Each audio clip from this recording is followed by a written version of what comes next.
Hello everyone, Pandey ji classes में एक बार फिर आप सबका स्वागत करता हूं। स्टूडेंट, आज हम बात करेंगे टाइट्रेशन की। क्लास +1 के लिए इम्पोर्टेंट टाइट्रेशन है, या जो बच्चे स्टार्ट करते हैं टाइट्रेशन तो सबसे पहले जो इजीली टाइट्रेशन कराई जाती है वो कराई जाती है एसिड बेस्ड टाइट्रेशन। फिनोफ्थेलिन का नाम आप सबने सुना होगा। फिनोफ्थेलिन इंडिकेटर का हम यहाँ पे इस्तेमाल करते हैं। फिनोफ्थेलिन को अगर हम बेस में डालते हैं स्टूडेंट तो पिंक कलर शो करता है, और अगर हम एसिड में डालते हैं तो कोई कलर शो नहीं करता। अभी हम एक्सपेरिमेंटली इसको करके देखेंगे। तो आज का जो मेरा वीडियो बनाने का मकसद है वो आपको टाइट्रेशन सिखाना है। कौन सी टाइट्रेशन हम करने जा रहे हैं student? Acid based titration. Titration भी डिफरेंट टाइप की होती हैं। जो हम बेसिकली बात वन वर्ड में करें तो हम इसे कहते हैं वॉल्यूमेट्रिक टाइट्रेशन। बहुत ज़्यादा डिटेल में अगर आप टाइट्रेशन के बारे में जानना चाहते हैं तो इससे पहले मैंने एक वीडियो यहाँ बना रखी है, उसका आई बटन पे आपको लिंक मिल जाएगा कि टाइट्रेशन बिटवीन KMnO4 एंड मोहर साल्ट। तो वहाँ मैंने एक एक टर्म को डिटेल में एक्सप्लेन किया है। अगर किसी बच्चे को बिल्कुल बारीकी से समझना है हर एक टर्म के बारे में तो आप वहाँ पे देख सकते हैं। यहाँ हम एक्सपेरिमेंटली करके देखेंगे कि HCl और NaOH के बीच में जब हम टाइट्रेशन करेंगे तो कैसे हम एक गिवन नॉर्मेलिटी या मोलैरिटी का अगर मुझे सॉल्यूशन गिवन है तो उससे मैं कैसे एक अननोन सॉल्यूशन की मोलैरिटी या नॉर्मेलिटी को कैलकुलेट करता हूँ। तो इस न्यूमेरिकल में हम इस एक्सपेरिमेंट में हम क्या कर रहे हैं स्टूडेंट? टू प्रिपेयर 1/5 नॉर्मल या 1/5 मोलर। NaOH के केस में क्योंकि नॉर्मेलिटी और मोलैरिटी सेम होती है इसलिए कोई फर्क नहीं पड़ेगा, मगर इसी की जगह जब हम नेक्स्ट वीडियो में सोडियम कार्बोनेट और HCl के बीच में टाइट्रेशन करेंगे तो सोडियम कार्बोनेट की नॉर्मेलिटी और मोलैरिटी अलग होगी, क्योंकि सोडियम कार्बोनेट का इक्विवेलेंट वेट और मोलिकुलर वेट क्या है? डिफरेंट है। यहाँ NaOH का क्या है? सेम है, इसलिए मैंने दोनों को सेम रखा है। तो सॉल्यूशन ऑफ सोडियम हाइड्रोक्साइड और to determine the strength of given HCl solution in gram per litre. तो आपको एक HCl का सॉल्यूशन हम बनाएंगे। जिन स्टूडेंट्स ने HCl का सॉल्यूशन कैसे बनाते हैं, डाइल्यूट कैसे करते हैं, अगर आपको नहीं पता तो इससे पिछली वीडियो जो मैंने आपको डाली थी उसको आप जाके देख सकते हैं, आई बटन पे मिल जाएगा, या फिर आप प्ले लिस्ट में जाके देख सकते हैं केमिस्ट्री प्रैक्टिकल के अंदर कि how to make dilute solution. जबकि लैब के अंदर आपको ये HCl का जो सॉल्यूशन होगा, क्योंकि इसका अमाउंट तो गिवन है नहीं तो ये आपको गिवन होगा, मगर अगर किसी बच्चे को बनाने नहीं आता तो स्टूडेंट वो देख लेगा कि उस पर कैसे बनाते हैं। इसके लिए हम क्या करेंगे स्टूडेंट? यहाँ पे जो इंडिकेटर इस्तेमाल करेंगे वो फिनोफ्थेलिन का इस्तेमाल करेंगे। तो फिनोफ्थेलिन इंडिकेटर का भी हम इस्तेमाल करेंगे, जिसका क्या काम है कि ये बेस के साथ पिंक कलर शो करेगा और एसिड के साथ कोई कलर शो नहीं करेगा। उसके इसका एंड पॉइंट क्या आएगा? क्योंकि हम इसको NaOH में डालेंगे तो पिंक कलर शो कर देगा, जब HCl के साथ टाइट्रेशन करेंगे तो ये कलरलेस हो जाएगा। इसके लिए हमें क्या क्या चाहिए स्टूडेंट? तो ऑपरेटर्स जो हम इस्तेमाल करते हैं वो क्या है? सबसे पहले हम इस्तेमाल करेंगे ब्यूरेट। इसको क्या बोलते हैं स्टूडेंट? ब्यूरेट। ब्यूरेट में हम क्या करेंगे? HCl को लेंगे। ठीक है स्टूडेंट, जनरली हम क्या करते हैं जिसकी मोलैरिटी या स्ट्रेंथ निकालनी होती है उसको हम ब्यूरेट में ले लेते हैं, ठीक है ना। उसके बाद हम ये पिपेट का इस्तेमाल करेंगे। कैसे करेंगे? एक्सपेरिमेंटली आपको करके दिखाऊंगा मैं। तो पिपेट से हम क्या करेंगे? NaOH को 20 ml पिपेट आउट करेंगे। उसके बाद हम क्या करते हैं, जो सॉल्यूशन बनते हैं स्टूडेंट उसके लिए मेजरिंग फ्लास्क का इस्तेमाल किया जाता है। ये 250 ml का मेजरिंग फ्लास्क है। कैसे मैंने सॉल्यूशन बनाया वो सब मैं आपको थोड़ा सा बताता हूँ। HCl के लिए मैं पहले ही वीडियो बना चुका हूँ। अब मैं आपको NaOH के बारे में बताता हूँ कि NaOH का जो सॉल्यूशन है वो आप लैब में कैसे बनाएंगे। तो स्टूडेंट, जिसका भी सॉल्यूशन बनाना है पहले आपको उसका मोलिकुलर वेट पता होना चाहिए। तो NaOH का मोलिकुलर वेट कितना होता है स्टूडेंट? 40। तो इसका मास क्या है? 40 ग्राम पर मोल, यानी 1 मोल NaOH जो होता है वो 40 ग्राम होता है। तो NaOH का मोलिकुलर मास मुझे पता है। अब सपोज करिए मैंने कहा कि 1/5 नॉर्मल या मोलर NaOH सॉल्यूशन बनाना है, तो मोलैरिटी का फार्मूला आपको पता है क्या होता है? Weight upon molecular weight into 1000 upon volume. अब यहाँ मोलैरिटी मुझे पता है 1/5 नॉर्मल या मोलर। नॉर्मल करेंगे तो इक्विवेलेंट वेट आ जाएगा, मगर NaOH के केस में इक्विवेलेंट वेट और मोलिकुलर वेट सेम है, तो इसलिए यहाँ पे नॉर्मेलिटी मोलैरिटी का इतना इशू नहीं है। तो 1/5 वेट क्या है मुझे नहीं पता, मोलिकुलर वेट हमने क्या लिया 40 और यहाँ 1000, और जो मेरे पास मेजरिंग फ्लास्क है वो 250 ml का है। अगर आप 100 ml बना रहे हैं तो आप यहाँ पे 100 मेंशन कर लेंगे, अगर आप 50 ml में बना रहे हैं तो यहाँ 50 मेंशन कर लेंगे, और 1 लीटर में अगर बना रहे हैं तो आप 1 लीटर लेंगे। जनरली हम 250 में बनाते हैं जब लैब के अंदर वर्क करते हैं। तो 250 ले लिया, यहाँ से आपने इसे कैलकुलेट किया तो ये मेरे पास 10 और ये वहां चला गया तो वेट मेरे पास क्या आ गया, 2 ग्राम आ गया। अब हम क्या करेंगे स्टूडेंट, ये सोडियम हाइड्रोक्साइड है, इसको हम जो मेजरिंग हमारे पास इलेक्ट्रॉनिक डिवाइस है जो मैंने आपको पिछली वीडियो में डिटेल में दिखा रखा है, वहां पे हम इसको ले जाएंगे और 2 ग्राम इसको क्या करेंगे, मेजर करेंगे। 2 ग्राम मेजर करने के बाद आप क्या करेंगे, ये मेजरिंग फ्लास्क है स्टूडेंट, इसके अंदर हम 2 ग्राम जो आपने NaOH किया उसको डाल देंगे और वाटर पहले थोड़ा बहुत डाल लेंगे और फिर उसे हम क्या करेंगे, अच्छी तरह शेक करेंगे।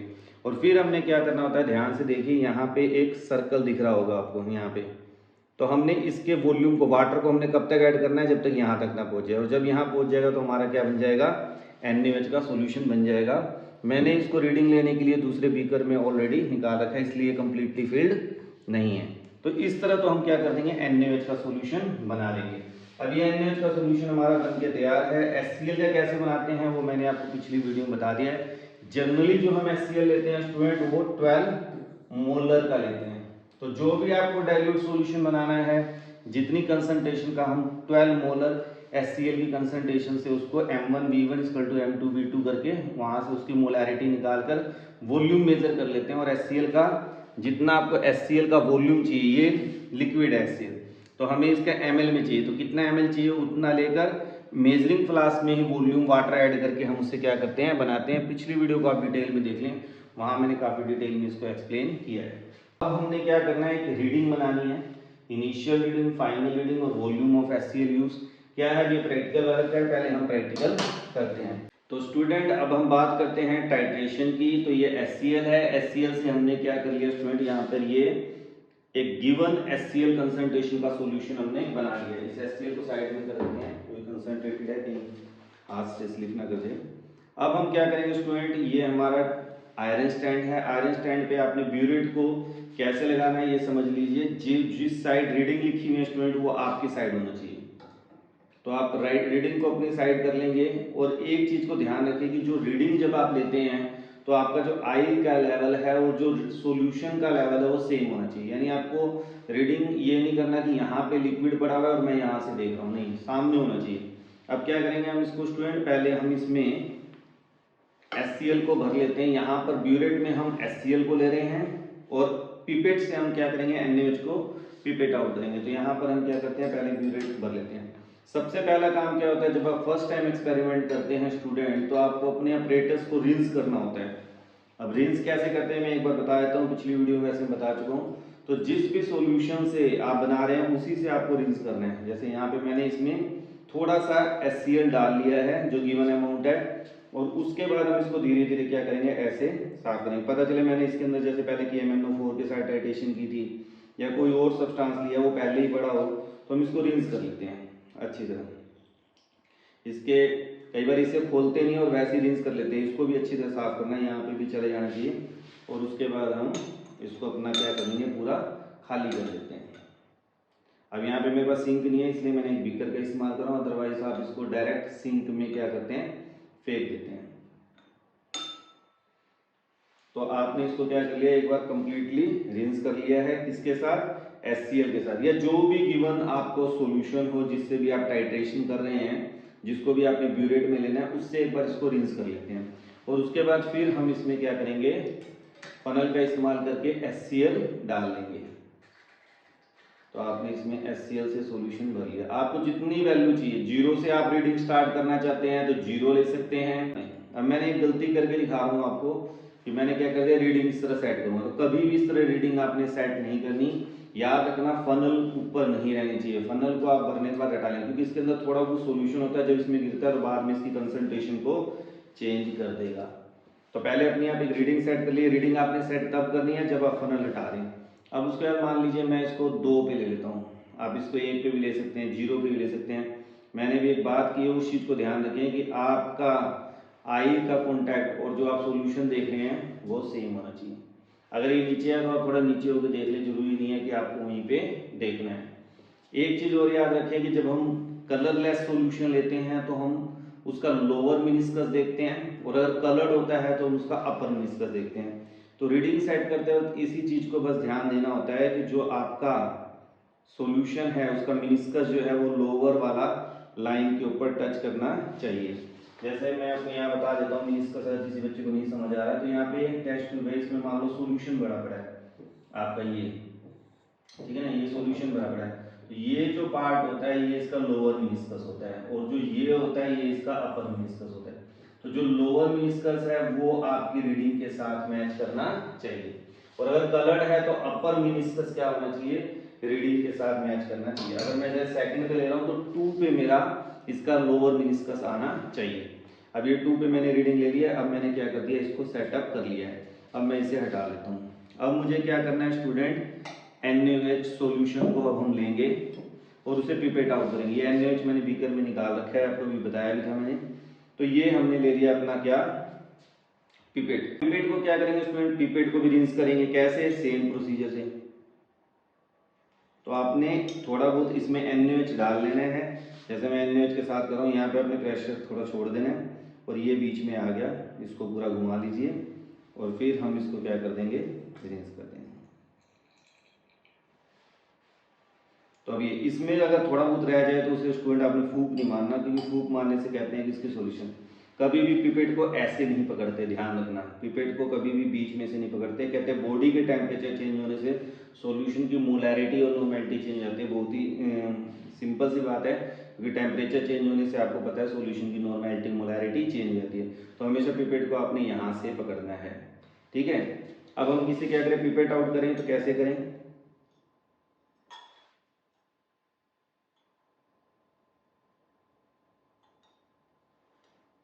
जब आप क्लासरूम में तो स्टूडेंट आपके साथ 2-4 बच्चे और भी होते हैं, स्टूडेंट्स आपस में मजाक करते हैं।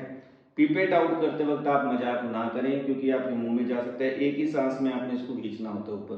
तो पहले आप पानी के साथ प्रैक्टिस करें, फिर आप अपने सॉल्यूशन के साथ करें। वैसे तो NaOH अगर मुंह में चला गया तो ज़्यादा कुछ नहीं होगा, केवल आपका खाने का स्वाद बिगड़ जाएगा।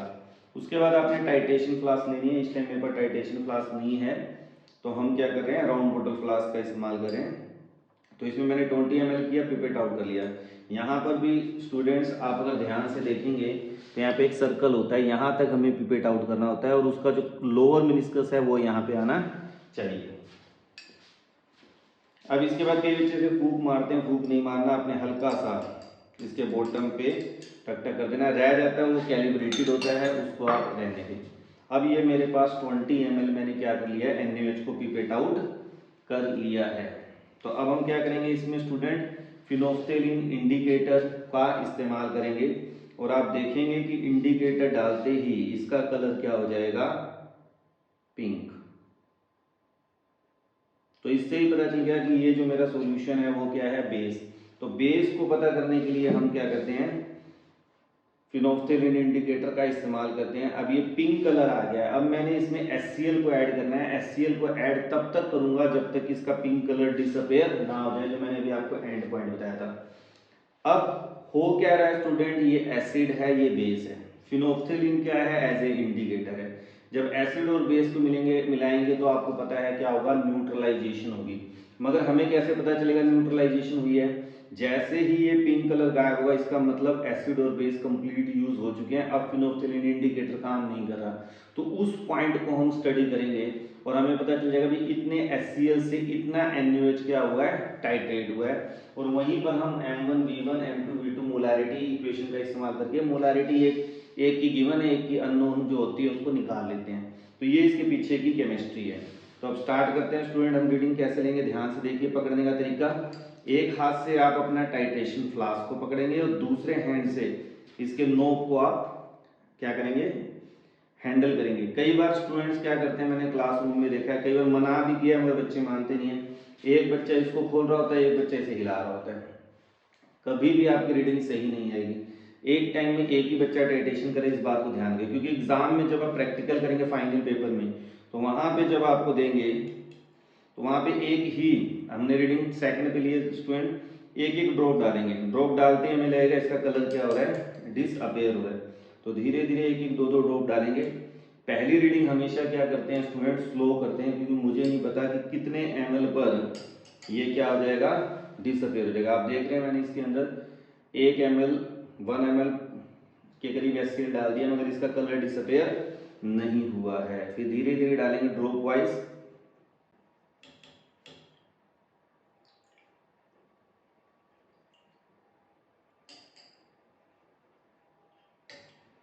तो स्टूडेंट अब तक मैं 2 ml से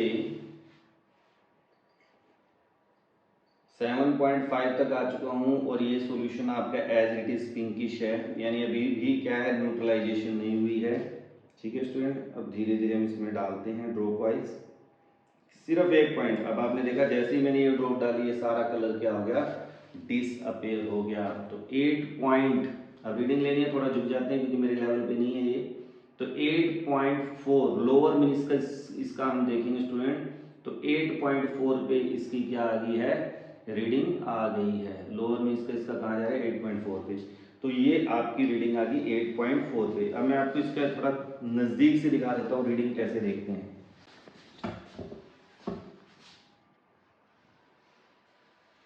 तो स्टूडेंट अभी मैं थोड़ा सा आपको नज़दीक से रीडिंग को दिखा रहा हूँ, ध्यान से देखिए। ये क्या है, 8.4 पे। आपको बिल्कुल क्लियर नज़र आ रहा होगा कि रीडिंग क्या है, 8.4 पर है। तो इस तरह आप रीडिंग को क्या करते हैं, स्टडी करते हैं बिल्कुल नज़दीक से। एक कागज़ भी रख सकते हैं वाइट कलर का, जिससे कि आपको रीडिंग देखने में थोड़ी सी आसानी हो। तो ये हमारी क्या आ गई स्टूडेंट, 8.4 के आसपास क्या आ गई, रीडिंग आ गई। स्टूडेंट अभी हमने देखा कि हमने जो ब्यूरेट की इनिशियल रीडिंग ली वो हमने ले ली 2 ml, और जो मेरी फाइनल रीडिंग आई है स्टूडेंट वो क्या आई है, वो क्या आया है 8.4 ml। तो अब जो डिफरेंस आएगा स्टूडेंट वो क्या आएगा, 6.4 ml। और इसी तरह हम अगली रीडिंग लेंगे। मान लो मैंने यहाँ पे अगली रीडिंग 9 से स्टार्ट की और वो मेरी आ गई 11 9 और 6 15, तो 15.4 के आसपास आ गई। तो हमारा जो डिफरेंस आ गया 6.4 ml फिर आ गया वॉल्यूम का। तो जो डिफरेंस है वो आपके 2-3 रीडिंग लेंगे, उसमें जो कॉमन 3 रीडिंग होंगी स्टूडेंट उसको हम कॉन्कॉर्डेंट रीडिंग ले लेते हैं। तो सपोज करिए हमारी कॉन्कॉर्डेंट रीडिंग क्या आ गई, 6.4 ml। ये मेरा वॉल्यूम आ गया HCl का जो यूज हुआ है। अब हम क्या करेंगे स्टूडेंट, ये फार्मूला इस्तेमाल करेंगे M1V1 M2V2। और अगर नॉर्मेलिटी में आप कैलकुलेशन कर रहे हैं तो N1V1 N2V2। ठीक है, तो हम HCl की मोलैरिटी मुझे पता नहीं, वो हमें कैलकुलेट करनी है। वॉल्यूम कितना यूज किया है आपने, 6.4। NaOH की मोलैरिटी हमने ली है 1/5, और जो वॉल्यूम हमने ये इस्तेमाल किया, पिपेट आउट किया था आपने, वो किया है 20। तो जब आप इसको सोल्व करेंगे स्टूडेंट तो ये क्या आ जाएगा 4। तो हमारे पास जो मोलैरिटी है वो क्या हो जाएगा 4/6.4, और मैं 40/64, और 4 से करें तो ये 10, और ये कितना आ जाएगा 1 और 6। ठीक है, और इसको अगर हम और यानी हमारे 10/16 मेरे पास क्या आ गई मोलैरिटी, और इसको अगर वैसे सोल्व करूं तो मेरे पास कितना आ जाएगा 6 यानी 0.65। इसको सोल्व करेंगे तो स्टूडेंट क्या आ जाएगा 0.166 96। ठीक है, बच गया आपके पास क्या 4, तो 2 फिर 8 फिर 5, तो 0.65 मोलर मेरे पास क्या है HCl का ये सॉल्यूशन है। अब मुझे उसके बाद कहेंगे भाई इसकी स्ट्रेंथ निकालो ग्राम पर लीटर में। तो स्ट्रेंथ के लिए स्टूडेंट जो आपका फार्मूला होता है वो क्या होता है, मोलैरिटी इनटू मोलिकुलर वेट। और अगर आप नॉर्मेलिटी का इस्तेमाल कर रहे हैं स्टूडेंट तो नॉर्मेलिटी इनटू इक्विवेलेंट वेट। ये बात आपको ध्यान रखनी है, सोडियम कार्बोनेट के साथ करेंगे तो डिफरेंट होगा। ठीक है, मोलैरिटी और नॉर्मेलिटी। मोलैरिटी आपकी आई है 0.625, इसको अप्रोक्सीमेशन में 0.63 ले लेते हैं, कैलकुलेशन इजी हो जाएगी। और मोलिकुलर वेट क्या आएगा 36.5। HCl आपको पता है हाइड्रोजन 1 और क्लोरीन का 35.5, और इन दोनों को जब आप मल्टीप्लाई करेंगे स्टूडेंट, सोल्व करेंगे तो ये 22.9 ग्राम पर लीटर हमारे पास क्या आ जाएगी, स्ट्रेंथ आ जाएगी। तो इस तरह से हम स्टूडेंट किसी भी गिवन सॉल्यूशन की नॉर्मेलिटी या मोलैरिटी क्या है कैलकुलेट कर सकते हैं। तो मुझे उम्मीद है स्टूडेंट कि आपको टाइट्रेशन NaOH वर्सेस HCl समझ आ चुका होगा। क्या इंडिकेटर का काम है ये भी समझ आ चुका होगा। नेक्स्ट वीडियो में बहुत जल्दी मिलते हैं नए एक्सपेरिमेंट के साथ। Thank you, have a nice day.